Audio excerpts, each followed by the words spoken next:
Olá pessoal, boa tarde, boa noite. Hoje, sexta-feira, já estamos aqui terminando a semana, terminando a primavera aqui no hemisfério norte, o outono aí para vocês. E vamos começar então o verão espanhol, que é alguma coisa um pouco quente demais, e para vocês um pouco de friozinho e tal. E numa situação de maior aconchego, vamos curtindo aí a nossa condição de ter o Queiroz já na cadeia. Essas coisas já começam a tomar talvez um outro rumo, as elites brasileiras fazendo novos pactos em relação à situação que vive o nosso país.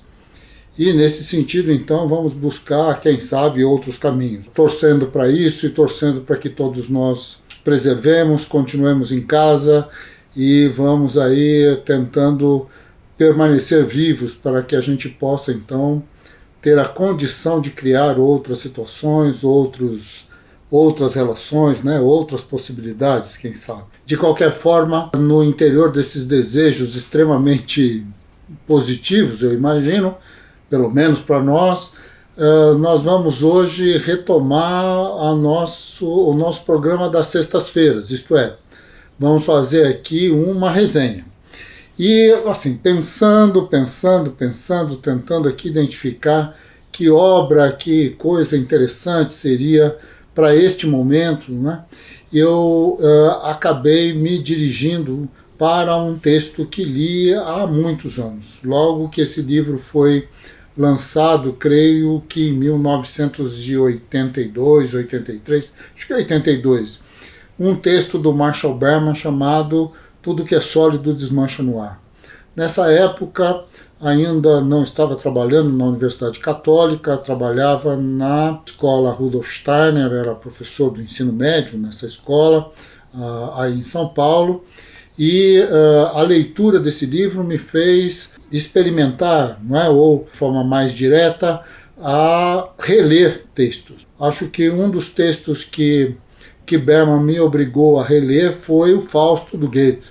Eu já havia lido esse texto, adorava muito, gostava muito, mas a leitura do Berman, quando eu li o texto dele, parecia que eu estava vendo comentários e estabelecendo relações que, bom, parecia que ele estava falando de outro texto, de outro livro, de outra proposta, de outra coisa. Tem um texto dele, nós vamos comentar um pouquinho sobre o Manifesto Comunista e coisas assim, e nós então nos dedicamos, a partir da leitura do próprio Berman, à releitura de vários outros textos do Baudelaire, textos que envolviam alguns autores russos que ele cita e tal. Então, diria que, do ponto de vista da nossa formação, da minha formação em particular, a ideia de ter escrito esse livro, né, a ideia do Berman ter escrito esse livro foi de suma importância.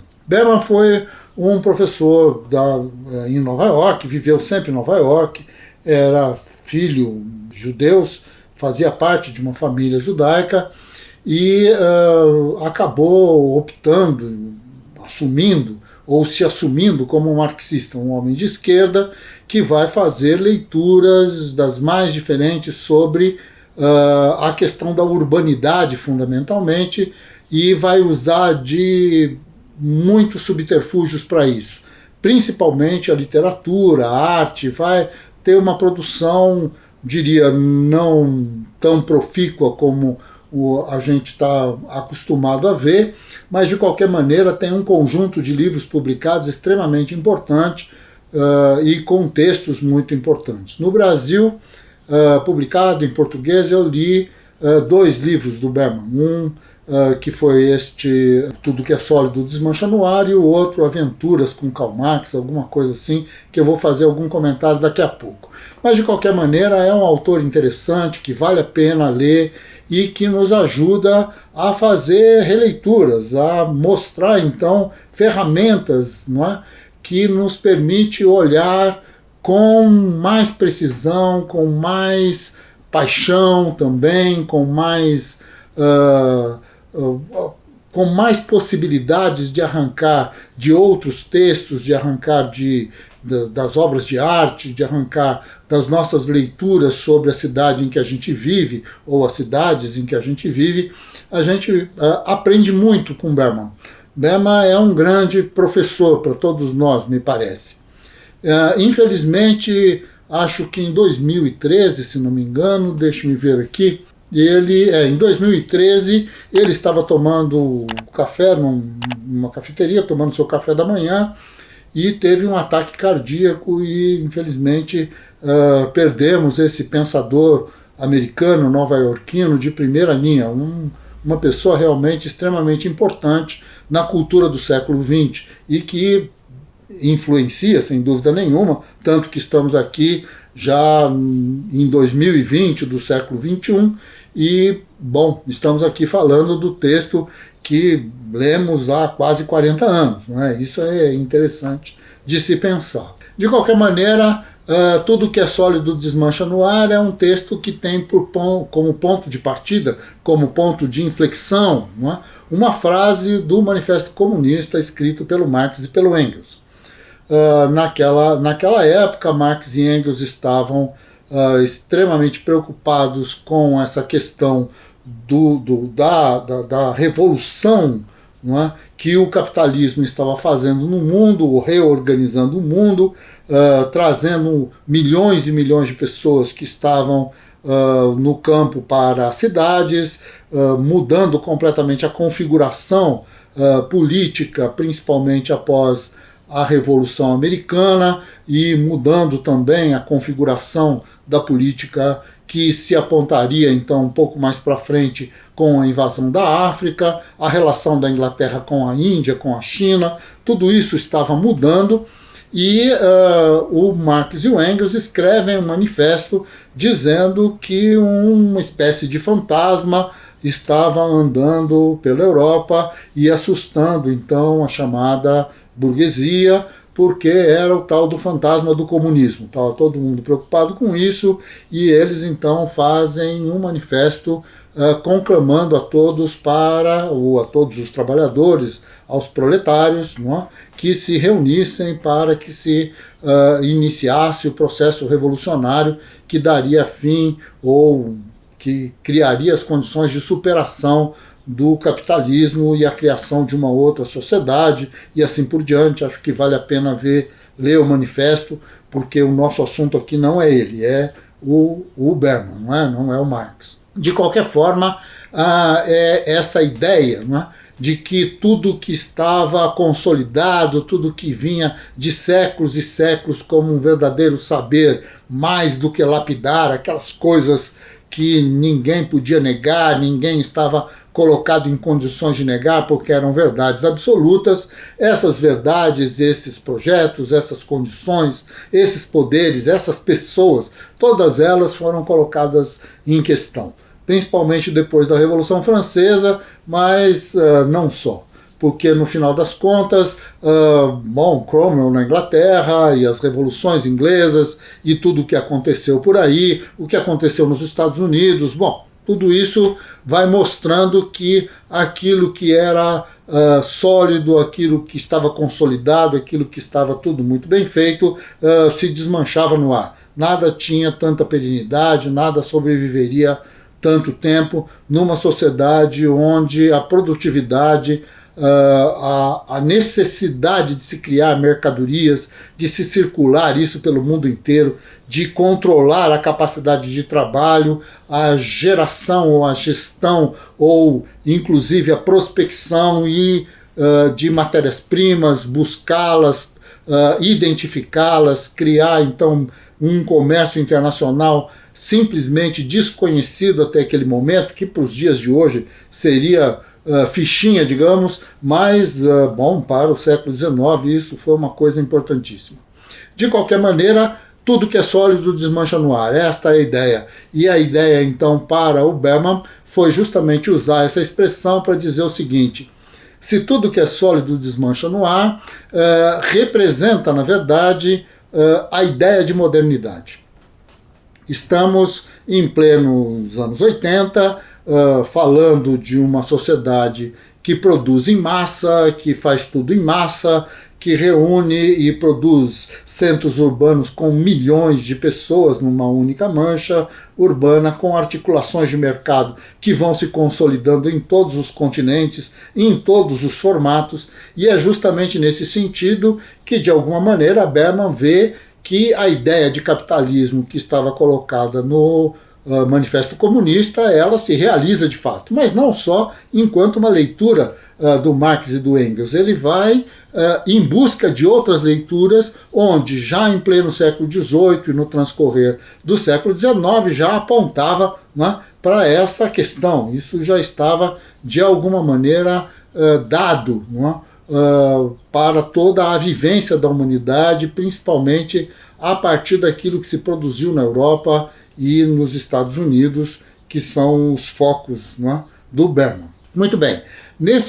O primeiro capítulo do Tudo que é Sólido Desmancha no Ar fala do Fausto do Goethe, que é uma obra do século XVIII, extremamente maravilhosa, linda, impressionantemente linda, que conta a história de um homem que vivia atrás dos livros, que queria muito conhecimento, mas que vivia absolutamente solitário e angustiado. Nesse sentido, então, o demônio, Mefistófeles, faz um acordo com Deus, e Deus duvida que o Fausto possa ser tentado a fazer alguma coisa de errado, e Mefistófeles diz que ele teria condições de levar o Fausto a fazer um tipo de coisa dessa. Bom, transcorre uma história que já se reproduzia enquanto teatro de rua, coisas desse gênero, desde o feudalismo, e que Goethe então vai transformar numa obra magistral. E esta obra está dividida em duas partes. Uma delas, a primeira delas, é onde Mefistófeles vai levar o nosso amigo Fausto para o pecado. Ele vai conhecer a sexualidade, vai conhecer uma mulher lindíssima, mas muito pobre, muito provinciana, digamos assim, e que ele acaba engravidando, e ela, desesperada porque ele desaparece, ela acaba matando a criança e sendo condenada à morte, e ele não consegue resolver o dilema da morte dela. Sei que eu estou aqui antecipando a leitura, mas de qualquer maneira não é a história o fundamento, mas a estrutura, não é? O que está por trás de tudo isso, que é o fundamento da história do Fausto. Na segunda parte, Fausto já se vê diante do capitalismo propriamente dito, diante da exposição das riquezas, das mercadorias e, fundamentalmente, da ideia da moeda. A ideia, então, de que seria possível trocar tudo que eu faço por um conjunto de moedas, trocar todas as minhas moedas pelo conjunto amplo, infinito de coisas que estão disponíveis na forma de mercadoria. Esta questão, que de alguma maneira está colocada no teatro do Goethe, antecipa, sem dúvida nenhuma, os fundamentos da relação do capitalismo que vai se consolidar a partir do final do século XVIII, no transcorrer do século XIX. Acho que uma outra coisa importante a se identificar em Goethe é esta relação do Goethe com Humboldt. Já falei em outros vídeos sobre Humboldt. Humboldt é uma figura revolucionária, de alguma maneira tendo sempre a dizer que Humboldt é o último dos cientistas antigos e o primeiro dos cientistas modernos. Ele é aquele que faz essa transição, que vai ser a pessoa-chave para um conjunto de novos comportamentos do ponto de vista da ciência. Humboldt transforma o mundo no seu laboratório, diz claramente que não é possível se conhecer um mundo sem ir a ele. O desvendamento do mundo não é um exercício especulativo, envolve o conhecimento dos fenômenos, das coisas, de como elas se processam, e aí, a partir daí, pessoas como Darwin, por exemplo, vão se inspirar de forma magistral e vão criar uma outra maneira de se ver a biologia e se ver a vida tal como nós entendemos até hoje. Então, esta relação dos movimentos culturais, do romantismo alemão, essa relação entre Goethe e Humboldt é de extrema importância e, de alguma maneira, vai caracterizar claramente a ideia de ciência que vem depois deste momento. Um pouco mais à frente, no segundo capítulo, Berman vai discutir eu estou aqui confundindo o Partido Comunista com o Manifesto Comunista. Sem dúvida nenhuma não é a mesma coisa, mas vocês me perdoem, é tudo uma questão de vício do cérebro, não é? E depois, essas coisas do Marx eu já coloquei para vocês, vale a pena ler o texto, e depois vem então Paris. Paris de Baudelaire, Paris onde um poema do Baudelaire que envolve a tristeza de alguém olhando pelas ruas praticamente destruídas de Paris, olhando para uma vitrine onde existe aí um conjunto de doces, de bolos e coisas assim, e o olhar deste pobre, né, um olhar assim de desejo e ao mesmo tempo de subordinação, né, da condição de saber que não é possível ter. E nesse sentido, Baudelaire vai construindo uma ideia de Paris sob o comando de Haussmann.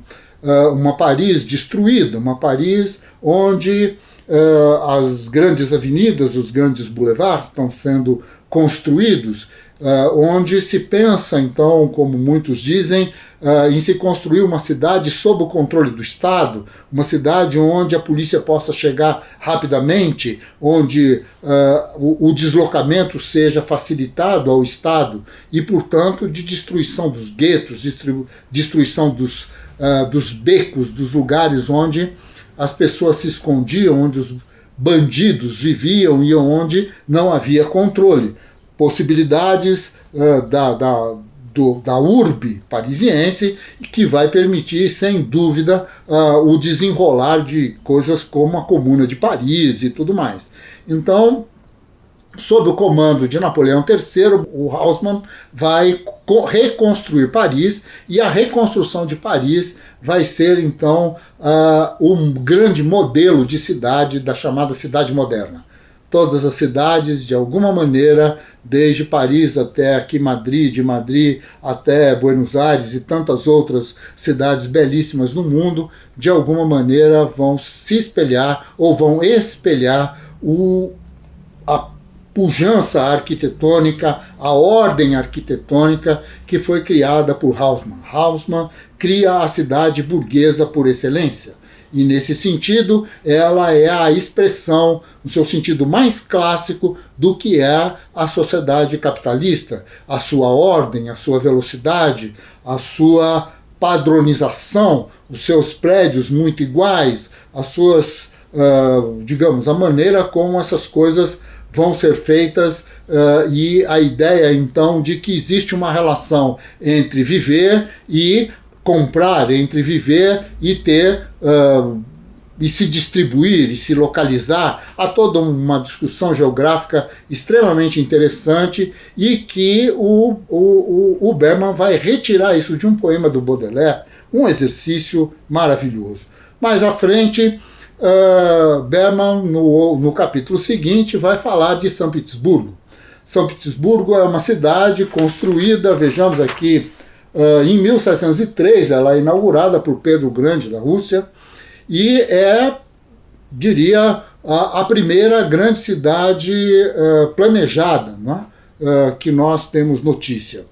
E é justamente sobre esse planejamento, a ideia de uma cidade que nasce planejada, que se constitui, então, toda a discussão de Berman a partir dos romancistas, dos poetas que viviam e que são famosíssimos, não? Gorky ou Dostoiévski e outros tantos, e que vão, de alguma maneira, ser a alma, né, da cultura russa, da cultura do grande Império Russo. E, por fim, Berman vai falar da sua Nova York, vai falar do quanto o planejamento urbano, a construção das grandes autopistas, o acesso rápido às praias e coisas desse tipo vão destruindo as relações de alguns dos bairros, principalmente do Bronx, que é onde ele vivia e onde ele passou toda a sua infância e onde ele viu, então, as marcas, né, as marcas paisagísticas que davam sentido à sua própria identidade, ao ser como ele se entendia, e que foram sendo rapidamente destruídos em nome de uma cidade moderna, em nome da tal da modernidade. Então, aqui encerrando este nosso vídeo, né, o que nós temos é um texto muito rico, muito interessante, que nos fala dessa ideia de modernidade, das transformações e das leituras possíveis. Mais do que isso, mais do que aprender sobre tudo isso, sobre essa literatura, sobre esses autores, me parece que um dos fundamentos mais básicos do texto de Berman é que nós aprendemos a ler essas coisas, aprendemos a olhar o mundo com outros olhos, com outras perspectivas, com outras, com coisas mais sutis, olhar a sutileza da paisagem, a sutileza do texto, a sutileza de uma descrição, a maneira como se descreve e o que se quer dizer quando se descreve. Isto é extremamente interessante, é um texto que, vale a pena ser lido, né? Para terminar, acho que para falar um pouco mais do Berman é uma pessoa muito preocupada, tem uma produção interessante sobre os manuscritos econômicos e filosóficos do Marx, que acho que as aventuras ou aventuras com Karl Marx, alguma coisa assim, já não me lembro o nome do texto, mas que vocês vão gostar também foi publicado pela Companhia das Letras. Deve existir mais alguma coisa no Brasil, mas eu desconheço.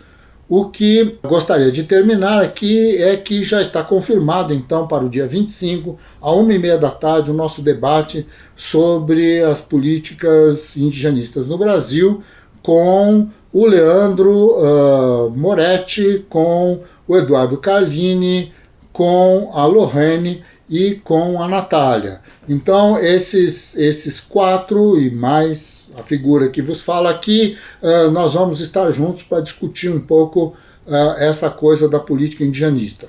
Os 3 deles já são conhecidos, já fizemos podcasts com eles. No caso, o Leandro é um psicólogo que trabalha com a questão indígena, está fazendo seu doutorado sobre isso e com certeza vai enriquecer muito a nossa conversa. Então, esperamos vocês na segunda-feira, mais um pouco sobre ensino de geografia e sobre como ensinar a geografia do Brasil, e assim nós vamos seguindo. Na terça-feira temos outro podcast, neste caso nós vamos ter aí a presença do grande geógrafo que trabalha com a geografia agrária, que é o Ariovaldo Umbelino de Oliveira. Ele vai estar conosco na próxima terça-feira e vamos publicar então a nossa entrevista. Depois eu comento um pouco mais, que esse vídeo já está longo demais.